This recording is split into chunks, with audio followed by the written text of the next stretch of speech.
ہمارے کپڑے لے گئے، ہمارا سازو سامان لے گئے. ایک تھانے دار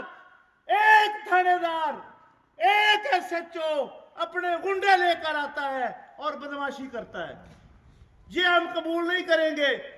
میرا چھوٹا بھائی مرکزی مسلم لیگ کا نائب صدر ہے، اس کو انہوں نے گرفتار کیا. اس کو پتا چلا کہ ریٹ ہوا ہے تو وہ گاڑی بھگا کے آیا کہ کیوں ہوا ہے، کیونکہ ہم تو گرتے ہی نہیں ہیں.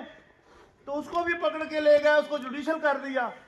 تو میرا گزارش کرنے کا مطلب یہ ہے کہ آپ گواہ رہنا انشاءاللہ تعالی اشتیاق خان کی طرح.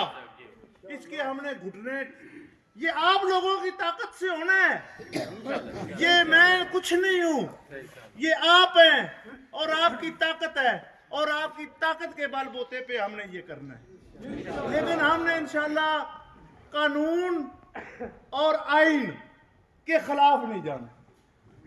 ہم قانون اور آئین کے دائرے میں رہتے ہوئے اپنا احتجاج بھی کریں گے